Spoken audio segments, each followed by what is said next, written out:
Strike कर रहा है, कोई मटेरियल है इलेक्ट्रॉन एक्साइट कर रहा है, तो वो इलेक्ट्रॉन स्लो डाउन होगा। वो इलेक्ट्रॉन स्लो डाउन होगा तो हर टाइप का मटेरियल ऑलमोस्ट सेम टाइप का ही कंटिन्यूअस स्पेक्ट्रम देगा।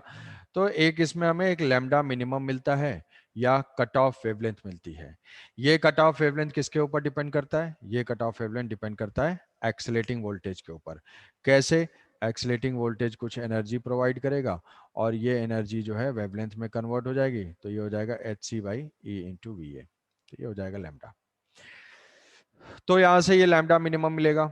ठीक है, अब ये लैम्डा मिनिमम है, लैम्डा चेंज हो रहा है, तो डिफरेंट डिफरेंट हमने क्या किया यहाँ पे, इंटेंसिटी है। इंटेंसिटी मतलब नंबर ऑफ फोटॉन्स। तो नंबर ऑफ फोटॉन्स अलग अलग वेवलेंथ के लिए डिफरेंट डिफरेंट फोटॉन्स हैं। तो कुछ इंटरमीडिएट वाले में हमें ज़्यादा नंबर ऑफ फोटॉन्स मिलते हैं, ज़्यादा लॉन्ग वेवलेंथ और ज़्यादा शॉर्ट वेवलेंथ नहीं मिलते हैं। तो ऐसा होता है कंटिन्यूअस स्पेक्ट्रम। अब ये कंटिन्यूअस स्पेक्ट्रम हर टारगेट मेटल के लिए सेम होता है, बट इसके बाद होता है कैरेक्टरिस्टिक स्पेक्ट्रम। कैरेक्टरिस्टिक स्पेक्ट्रम जो है वो मेटल की कैरेक्टरिस्टिक है, मतलब कैरेक्टरिस्टिक लाइंस को हम देख के ये बता सकते हैं कौन सा मेटल है कौन सा नहीं है। अब वो कैरेक्टरिस्टिक स्पेक्ट्रम फॉर्म कैसे होता है? कैरेक्टरिस्टिक स्पेक्ट्रम फॉर्म होता है when the accelerated electron knocks down the innermost electron, then that vacancy is filled by the other electrons or neighboring shells, then that the emitted radiation is called continuous spectrum या emitted photon is called characteristic photon। कि अगर inner most shell को ये electron knock out करता है तो उस vacancy में ट्रांजिशन की वजह से जो एमिशन होता है दैट इज कॉल्ड कैरेक्टरिस्टिक। क्यों कैरेक्टरिस्टिक? क्योंकि हर एटम का जो एनर्जी लेवल है वो फिक्स होता है। वो जो एनर्जी गैप है वो एनर्जी गैप डिपेंड करता है किसके ऊपर? जेड स्क्वायर के ऊपर। जो एनर्जी गैप है वो डिपेंड करता है जेड स्क्वायर के ऊपर। तो एटॉमिक नंबर डिफरेंट होगा तो एनर्जी गैप डिफरेंट होगा, एनर्जी गैप डिफरेंट होगा तो सबके जो वेवलेंथ हैं वो डिफरेंट होंगे। तो वेवलेंथ डिफरेंट होंगे तो उससे जो है के अल्फा के बीटा के gamma, L alpha L beta L gamma, ये सारी लाइंस निकल रही हैं। उसमें से के अल्फा लाइन की जो वेवलेंथ होगी वो लॉन्गेस्ट होगी। अगर सारी के सीरीज की लाइंस हम देखेंगे तो उसमें के अल्फा की वेवलेंथ लॉन्गेस्ट होगी, मिनिमम एनर्जी का होगा, उसके बाद के बीटा होगा, उसके बाद के गामा होगा। तो ये तो वेवलेंथ का ऑर्डर हो जाएगा सेम सीरीज के अंदर, अल्फा बीटा गामा। अल्फा सबसे दूर होगा और बाकी सारे लैम्डा मिनिमम के पास आएंगे। अब रही बात उनके नंबर ऑफ फोटॉन्स की या उनके पीक्स की, तो जो उनका पीक होगा उसमें से के अल्फा का पीक सबसे हाई होगा। हाई क्यों होगा? क्योंकि अल्फा मिलता है हमें किस ट्रांजिशन के करस्पॉन्डिंग? 2 to 1। अल्फा मिलता है किसके करस्पॉन्डिंग? 2 to 1। 2 से 1 के ट्रांजिशन के लिए हमें अल्फा मिलता है। अब तो अगर के में वैकेंसी है तो ऑब्वियसली वो नेबरहुड से ही कंप्लीट करने के चांसेस ज़्यादा हैं, नेबरहुड से ही वो जंप करने के चांसेस ज़्यादा हैं। तो एल से जंपिंग ज़्यादा होगी तो सो ज़्यादा नंबर ऑफ फोटॉन्स आएंगे, इसीलिए इंटेंसिटी जो है वो के अल्फा की ज़्यादा होगी और फिर के बीटा के गामा ऐसे जो है डिक्रीज करती जाएगी। उसके बाद फिर L alpha L beta L gamma का ऐसे ही ट्रेंड होगा। अब ये चीज़ जो है ये नहीं बता सकते कि भाई यहाँ पे क्या है, मतलब एल अल्फा और के अल्फा में कौन ज़्यादा है, ऐसा कोई कंपैरिजन नहीं है। अब वो वैल्यू के ऊपर ही डिपेंड करेगा, सेम सीरीज में और इनकी लोकेशंस के बारे में बस हम कंपेयर कर सकते हैं। तो अब ये L alpha L beta L gamma हो गया, ऐसे इनका अरेंजमेंट हो गया। तो ये है कैरेक्टरिस्टिक स्पेक्ट्रम। एनर्जी गैप जो है अलग होगा। तो यहाँ से तो क्वेश्चन एक देखते हैं कि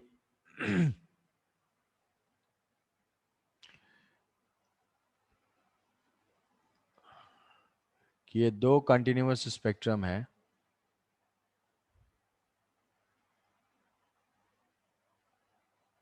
दो कंटिन्यूअस स्पेक्ट्रम है और दोनों का ये सेम है, VF1 VA1 और इसका जो है VF2 and VA2। Filament voltage and ये I वर्सेस लैम्डा का प्लॉट है। तो इसमें से कौन सा फिलामेंट वोल्टेज और एक्सीलरेटिंग वोल्टेज कम या ज़्यादा है? फिलामेंट और एक्सीलरेटिंग में क्या रिलेशन है?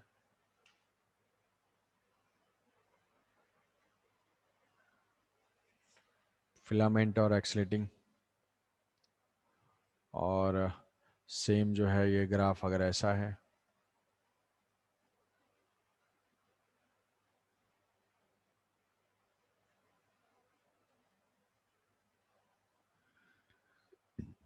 ये आई वर्सेस ये लैम्डा है, और इसमें भी जो है फिलामेंट वोल्टेज VF1 और ये VA1, ये VF2 और ये VA2, VF1 VA1 VF2 VA2। तो यहाँ से बताना है कि इन दोनों में क्या रिलेशन है, कौन कम है या ज़्यादा है।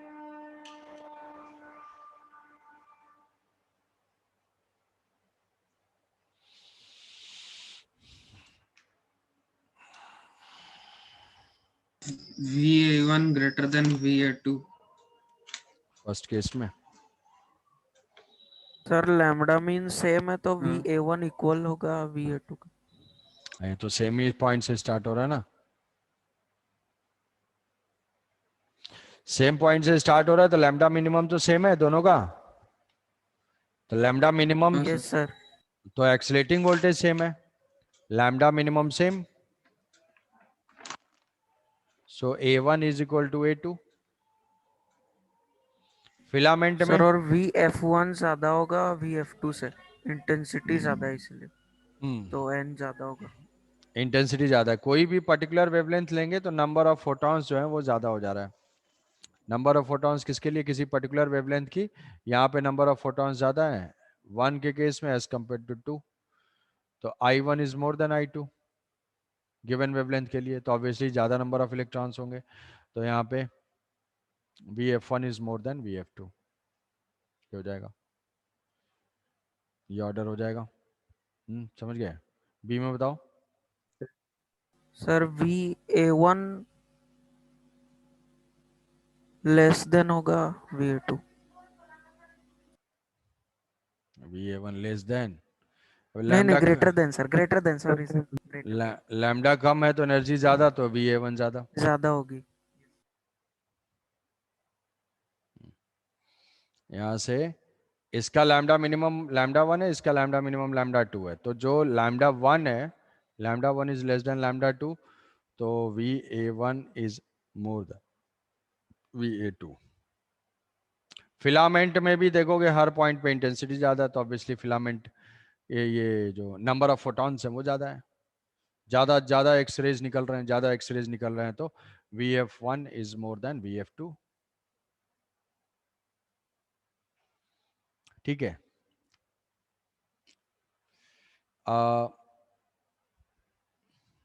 बी सी ऐसा ग्राफ है, कैरेक्टरिस्टिक भी अगर इंक्लूडेड है,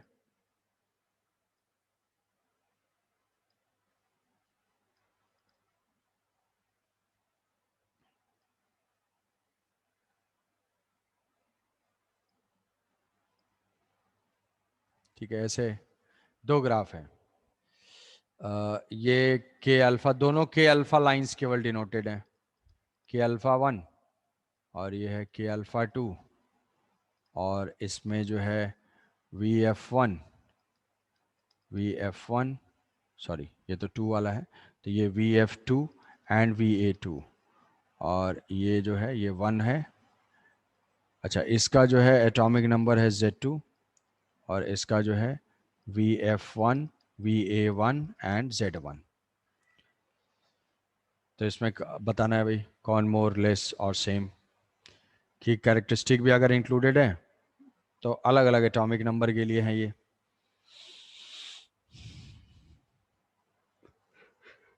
वो सेम पॉइंट से स्टार्ट हुआ है। सेम पॉइंट से स्टार्ट हुआ भाई।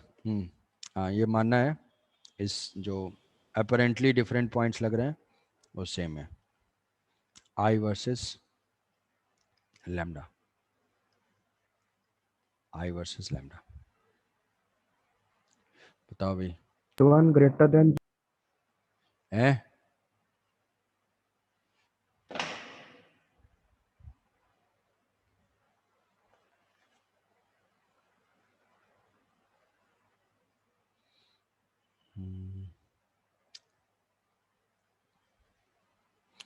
K1 Z1 greater than Z2, Z2 greater than Z1, क्या है, एक्सेलेटिंग तो सेम है, एक बता दे रहा हूं मैं, लैम्डा सेम है, एक मुश्किल कम, VA1 is equal to V2 VA2। दूसरा बताओ, एटॉमिक नंबर वाला बताओ। Z1 greater than greater Z2. than Z2. Z1 greater than Z2। हाँ, कैसे पता? कि दोनों अल्फा लाइंस हैं, तो जिसकी वेवलेंथ शॉर्ट है, किसकी वेवलेंथ शॉर्ट है? ये लैम्डा 2 है, ये लैम्डा 1 है, तो lambda 2 is less than lambda 1, so E2 is more than E1, और E is directly proportional to Z। जो एनर्जी गैप है वो डायरेक्टली प्रोपोर्शनल टू Z, तो यहाँ पे क्या हो जाएगा? Z2 is greater than Z1। Z2 is greater than Z1, atomic number हो गया। एक्सलेटिंग सेम ही है। फिलामेंट के बारे में कुछ बोल सकते हैं? फिलामेंट इसका ऑब्वियसली हर ज़्यादा नंबर ऑफ फोटॉन्स मिल रहे हैं कंटिन्यूअस में, तो फिलामेंट जो है वो 2 का ज़्यादा होगा, तो VF2 is more then VF1। ठीक है, समझे? जेड में कोई कंफ्यूजन? वेवलेंथ देखा, वेवलेंथ स्मॉल है तो एनर्जी लार्ज है, एनर्जी लार्ज है तो जेड लार्ज है। क्यों? कि delta E is equal to, delta E जो था वो E0 Z square 1/n1 square low minus high, ये आया था फॉर्मूला, एनर्जी लेवल का डिफरेंस। हालांकि ये किसके लिए है? सिंगल एटम के लिए। हाँ बताओ सिद्धि। Sir VF1 greater than VF2 होना चाहिए ना, अब इंटेंसिटी। अरे यहाँ से ये F2 है ना, यहाँ से देखेंगे किसी भी पॉइंट पे, देखो नंबर ऑफ फोटॉन ज्यादा है फिलामेंट, और जी सर। नंबर ऑफ फोटॉन्स किसी भी पॉइंट पे तो ज्यादा है। ये ग्राफ ऊपर है, ये ग्राफ ऊपर है। जी सर। जी सर। गलत ही पकड़ लेते हो, गलत। सही सामने पड़ा हुआ है, गलत जो है पकड़ लेना है। अभी ये फिलामेंट वाला बताया, समझ गए? खत्म। तो ये एक्सरे का मामला सेट हो गया। तो कंटिन्यूअस स्पेक्ट्रम, कैरेक्टरिस्टिक स्पेक्ट्रम, उनका जो है ड्राइंग, उसका एप्लीकेशन, यही सारे कंपैरिजन होंगे, बहुत आसान है। तो नेक्स्ट है मोजलेज लॉ।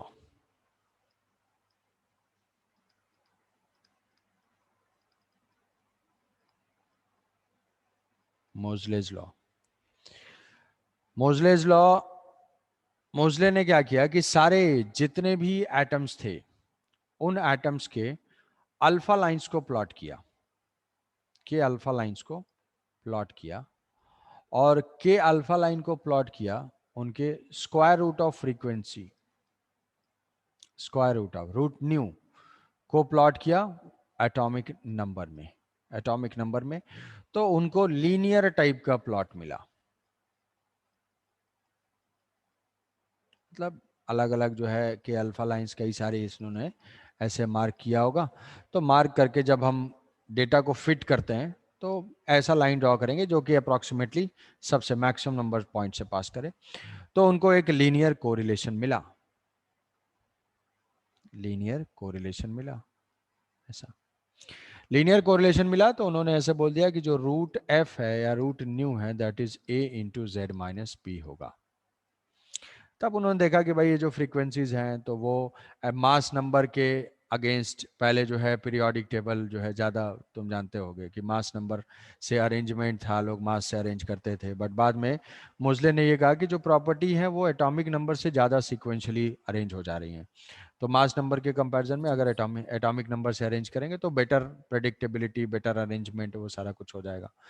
तो ये ग्राफ ड्रॉ करने फॉर के अल्फा लाइंस, ओनली के अल्फा लाइंस के लिए इन्होंने ड्रॉ किया था।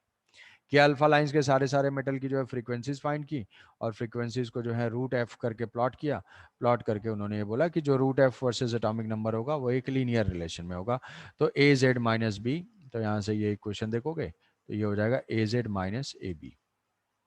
एटॉमिक नंबर का ऐसा ग्राफ मिलेगा, तो जो इंटरसेप्ट होगा, जो इंटरसेप्ट होगा वो नेगेटिव हो जाएगा, ये जो है वैल्यू ये माइनस ए बी हो जाएगी, और जो इसका स्लोप होगा, इसका जो स्लोप होगा tan थीटा वो डिपेंड करेगा ए के ऊपर। ऐसा किया, तो अब फिर लोगों ने क्या किया कि ये तो इन्होंने एक्सपेरिमेंटली प्लॉट किया, फिर ये हुआ कि भाई ऐसा करते हैं कि इसको थोड़ा मॉडल अप्लाई करके कैलकुलेट करते हैं कि क्या ऐसा एग्जिस्ट कर रहा है। तो अभी हम ये चीज ऐसे सोच सकते हैं, कैसे कि अगर के अल्फा लाइन है तो ट्रांजिशन किसके किसके बीच में हो रहा है। के अल्फा लाइन के लिए ट्रांजिशन होता है n=2 से n=1 में ट्रांजिशन होता है। n=2 से n=1 में ट्रांजिशन होता है। तो जैसे मान लो कोई भी ट्रांजिशन है, के अल्फा लाइन के बीटा लाइन कोई भी लाइन हम अगर लेते हैं, तो ट्रांजिशन अगर होता है तो हम ऐसे लिखते हैं, जो डेल्टा ई है, delta E is equal to E naught 1 minus n1 square minus 1 minus n2 square into z square.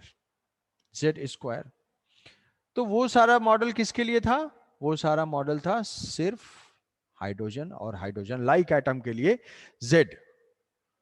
अब यहां पे अगर मल्टी इलेक्ट्रॉन सिस्टम है तो हम उसको जेड इफेक्टिव लेंगे। जेड इफेक्टिव क्यों लेंगे? क्योंकि जैसे मान लो कि कोई भी एटम है, उस एटम में यहां पे ये के शेल है, के शेल में होंगे 2 इलेक्ट्रॉन, ठीक है। ये एल शेल है, एल शेल में 8 इलेक्ट्रॉन्स, तो ये जो है 8 इलेक्ट्रॉन्स यहां पे हैं, ठीक है।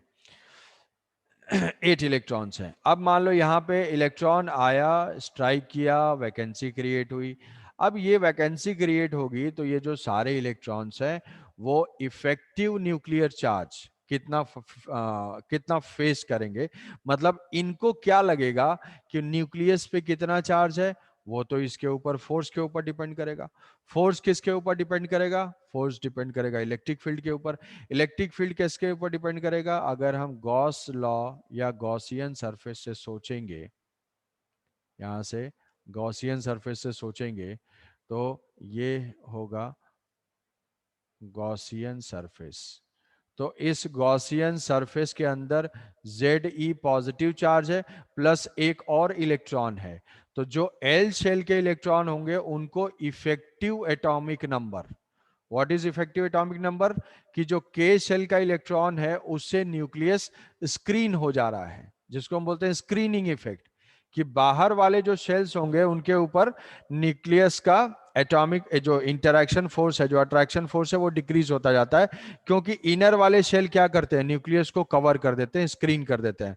तो हम अपने लिए गॉस लॉ अप्लाई कर चुके हैं। गॉस लॉ से अगर सोचेंगे कि भाई एल शेल का जो इलेक्ट्रॉन है वो कितना न्यूक्लियर चार्ज फील करेगा, मतलब उसको कितना पॉजिटिव चार्ज लगेगा, तो वो तो फोर्स के ऊपर डिपेंड करेगा।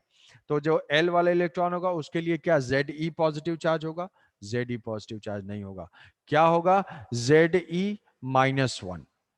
इसको क्या लगेगा ऐसा कि Z-1e, एटॉमिक नंबर जो इसको फील होगा Z-1e, Z इफेक्टिव फॉर के अल्फा लाइंस। समझ रहे हो ये चीज कि यस सर। अगर के अल्फा लाइन हो, कोई के अल्फा लाइन है, बाहर वाली शेल है, तो बाहर वाली शेल में जितने भी इलेक्ट्रॉन्स इनर वाले शेल के इलेक्ट्रॉन्स है वो सारे न्यूक्लियस को कवर कर दे रहे हैं। न्यूक्लियस को कवर कर दें तो जो बाहर वाला है उसके लिए एटॉमिक नंबर चेंज हो जा रहा है। बोर्स मॉडल में एक ही इलेक्ट्रॉन था, इसीलिए वहां पे जेड हमेशा यूज होता था, इसीलिए बार बार बोला जाता था कि ये single electron system, single electron system, single electron system.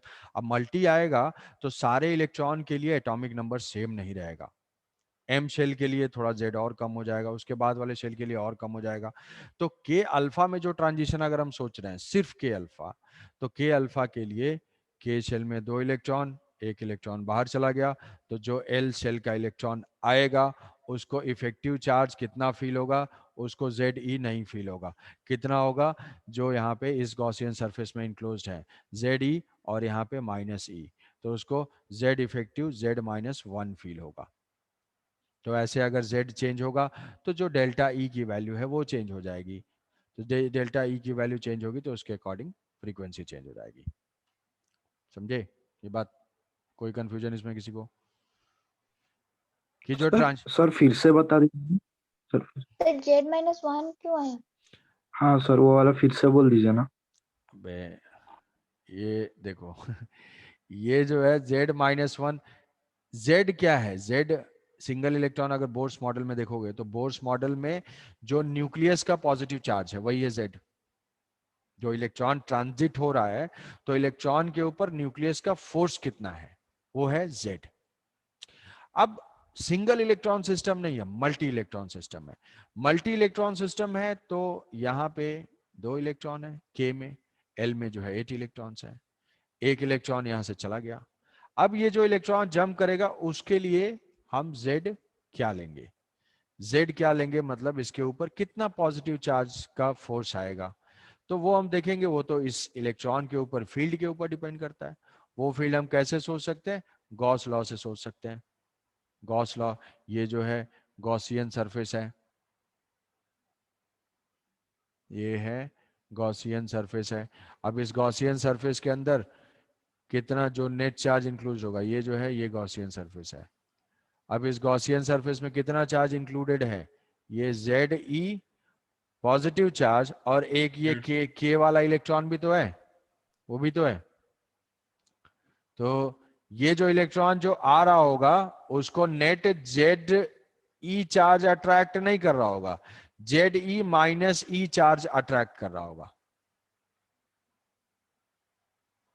समझ रहे हो? सिंगल इलेक्ट्रॉन से लॉजिक अगर अप्लाई करो तो सिंगल इलेक्ट्रॉन सिस्टम था तो पूरा न्यूक्लियस फोर्स अप्लाई कर रहा था।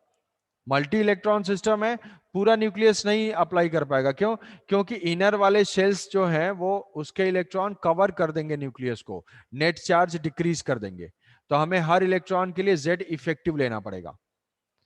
के अल्फा के लिए मैं बोल रहा हूं कि के अल्फा लाइन के लिए वो Z इफेक्टिव Z-1 होगा। क्यों 1 होगा? ये पॉजिटिव अब प्लस एक इलेक्ट्रॉन जो के शेल का बचा हुआ है, तो नेट पॉजिटिव चार्ज कितना हो जाएगा, Z-1। तो इफेक्टिव एटॉमिक नंबर Z-1। समझे? क्यों? Yes sir. ठीक है।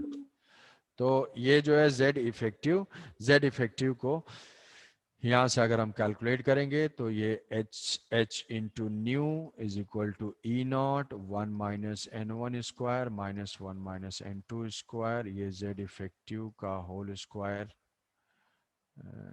तो यहाँ से जो फ्रीक्वेंसी होगी, frequency is equal to E0 by H 1 by N1 square minus 1 by N2 square, Z effective का स्क्वायर। तो इसको जो है रूट ले लिया तो ऐसा इक्वेशन आ जाएगा। रूट न्यू तो ये हो जाएगा this E0 by H 1 by N1 square minus 1 by N2 square, और ये Z इफेक्टिव का स्क्वायर। तो ये जो है ये टर्म स्क्वायर जो है वो रूट से बाहर आ जाएगा, यहाँ बचेगा Z इफेक्टिव। तो इसी को उन्होंने क्या कर दिया, Z-B। इसी को, ये क्या टर्म हो गया, ये टर्म हमारा एक कांस्टेंट आ रहा है, ये A हो गया, और इस Z इफेक्टिव को मोजले ने क्या कर दिया, Z इफेक्टिव, सॉरी ये स्क्वायर क्यों है, नहीं है, रूट ले लिया, स्क्वायर नहीं होगा, यहाँ इफेक्टिव का स्क्वायर था, रूट लिया, Z इफेक्टिव हुआ। सो Z इफेक्टिव क्या हो जाएगा, Z minus sum screening constant for k alpha line is equal to, for k alpha line B is equal to 1, for k alpha line B is equal to 1। k alpha में जो transition होगा तो L से होगा, L वाला जो कोई electron आएगा उसको नेट चार्ज कितना फील होगा, Z न्यूक्लियस का, और K में जो एक बचा हुआ इलेक्ट्रॉन है तो net positive charge Z-1 feel करेगा वो। तो Z-1 से तो ये हो जाएगा A की वैल्यू। समझे कुछ? E0 is equal to E0 जो है, yes sir. E0 is equal to RH होता है। R is the Rydberg constant, H Planck's constant, ये C है, इसको यहाँ पे पुट करेंगे RH, तो ये इक्वेशन फर्दर चेंज हो जाएगा, square root of RC, R is the Rydberg constant, 1 by low square minus 1 by high square, this into Z effective. ठीक है, ऐसा है। तो सिंगल इलेक्ट्रॉन सिस्टम में एक ही इलेक्ट्रॉन था, न्यूक्लियस का पूरा अट्रैक्शन वर्क कर रहा था। मल्टी इलेक्ट्रॉन सिस्टम में वो जो है, जो इलेक्ट्रॉन्स होंगे उससे कवर होता जाएगा, तो उसका जेड इफेक्टिव हमें अलग अलग चेंज होता जाएगा। तो इतना इतना डायरेक्ट ये नहीं होता है। जो बी के कांस्टेंट है, ऐसा नहीं कि हम बाकी सब के लिए भी इतना डायरेक्टली बता देंगे, वो बहुत सारे फैक्टर के ऊपर डिपेंड करता है। के अल्फा के लिए थोड़ा डायरेक्ट है कि बी इज इक्वल टू 1 है।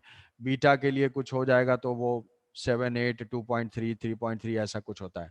मतलब डायरेक्टली हम सोचने के लिए सोच सकते हैं, बट इतना डायरेक्ट नहीं है वो। और सारे की कुछ आपस में रिपल्शन है, क्या क्या है, बहुत सारी चीजें हैं। बट सीधे सीधे ये समझोगे कि जैसे जैसे बाहर के इलेक्ट्रॉन्स होंगे उनके लिए जेड इफेक्टिव कम होता जाएगा, जेड इफेक्टिव चेंज होता जाएगा। तो अलग अलग ट्रांजिशन के लिए के अल्फा, के बीटा के लिए कुछ अलग होगा, एल अल्फा के लिए कुछ अलग होगा। तो वो वैल्यूज वहां पे गिवन होंगी, हमको जानने की कोई जरूरत नहीं है। एक ही वैल्यू हम कैलकुलेट कर सकते हैं। जैसे मान लो कि यहाँ पे बताओ कि ए की वैल्यू, अगर सपोज करो कि मान लो 2 लाइंस मैं ड्रॉ कर दूं और इसमें से पूछा जाए कि कौन सी लाइन, अब इसमें तुम्हारा कैलकुलेशन इन्वॉल्व होगा। के अल्फा लाइन है, ये 3 लाइंस हैं, मोजले टाइप का प्लॉट। मोजले ने सिर्फ के अल्फा के लिए किया था, मान लो हम लोग के अल्फा, के बीटा, के गामा सबके लिए कर देते हैं। ओह, ये तो पता ही करना है यार। ये 1, 2, 3, तो इसमें से बताना है कि के अल्फा के लिए कौन सा है, के बीटा के लिए कौन सा है, और के गामा के लिए कौन सा है। 1, 2, 3, 3 लाइन्स है। कौन सा? वही रूट एफ का प्लॉट है versus atomic number. So identify the line. के अल्फा के लिए कौन सा है, के बीटा के लिए कौन सा है, के गामा के लिए कौन सा है। सर अगर हम बीटा को जाएंगे अल्फा से तो बी तो इंक्रीज होगा, तो इंटरसेप्ट जो ज्यादा नेगेटिव में जाएगा तो